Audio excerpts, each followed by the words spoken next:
Hello everyone, and welcome back to the channel. Today we're diving into a topic that is on a lot of people's minds: how to actually stay motivated.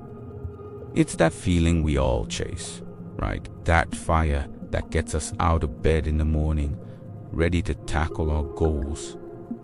But let's be real, motivation isn't a constant. It comes and goes like the tide. One day you're on top of the world, checking off every single item on your to-do list, and the next, you can barely convince yourself to put on pants. So, what's the secret? Is there a magic formula to keep that fire burning bright, day in and day out? Well, the truth is, there's no single magic bullet, but there are powerful, scientifically backed strategies that can fundamentally change your relationship with motivation. And that's what we're going to explore today.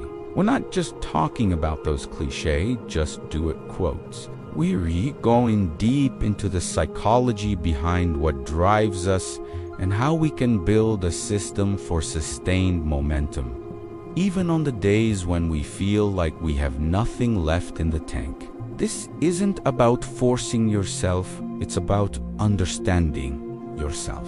By the end of this video, you'll have a toolkit of practical, actionable techniques to build lasting motivation. First, let's bust a huge myth. Most of us think we need to feel motivated, before we can take action. We wait for that jolt of inspiration to strike before we start working on that project.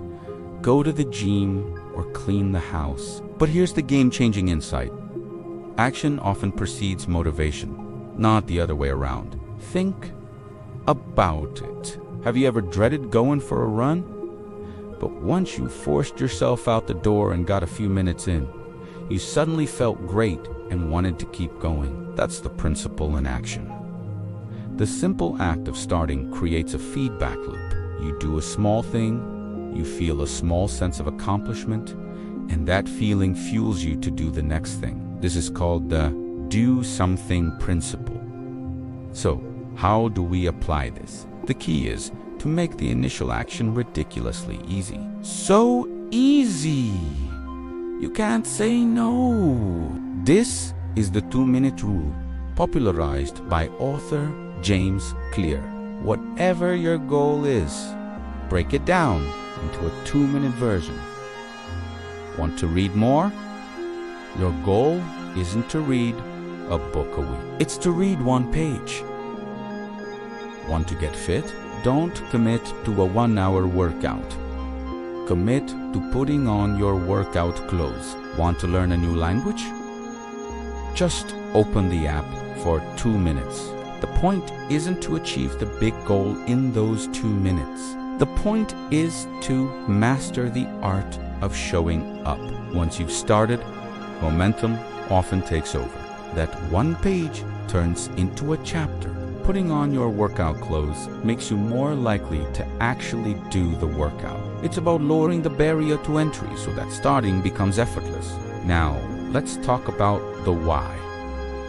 Your reason for doing something is the ultimate source of fuel. This is your intrinsic motivation, that drive that comes from within, not from external rewards like money or praise. When your why is strong, you can endure almost anyhow.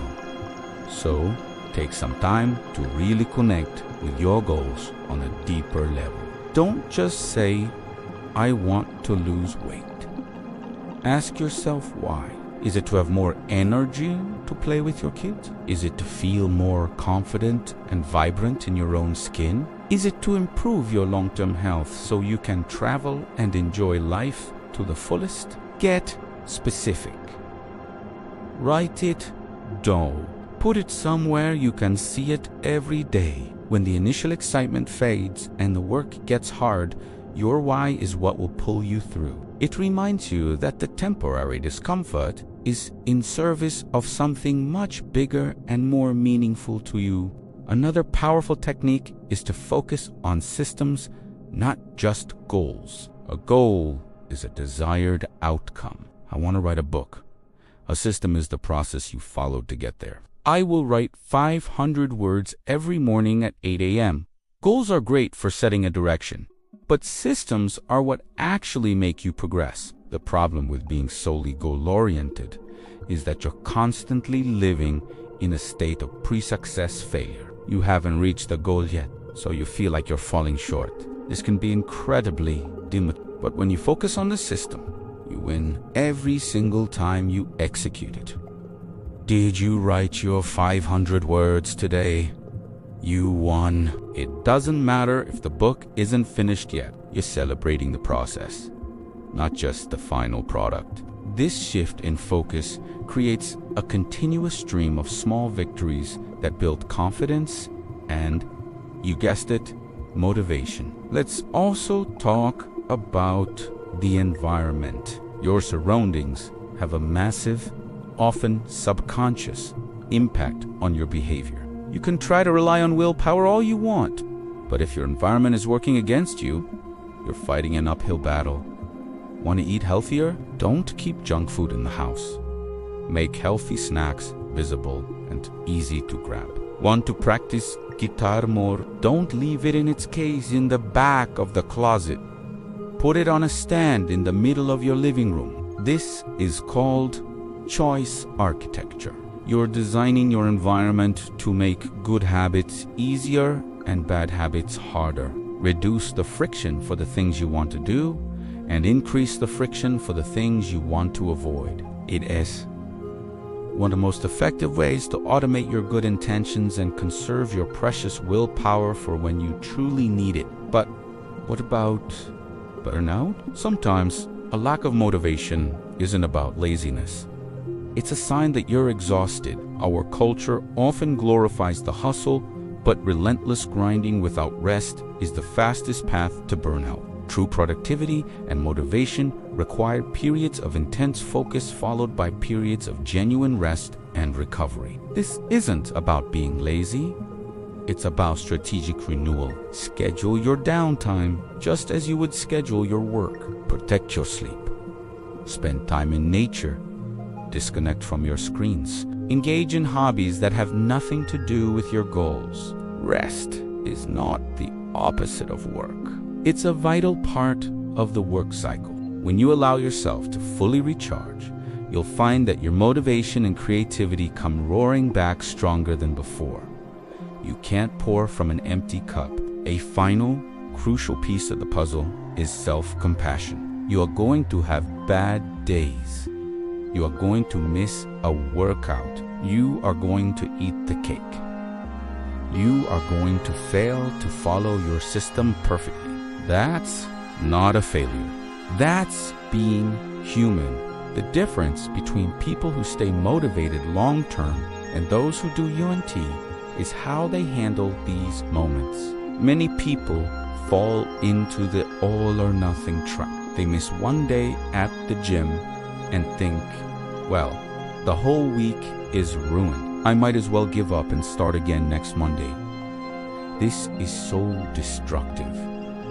Instead, practice self-compassion. Acknowledge that it happened. Don't beat yourself up and get back on track with the very next choice.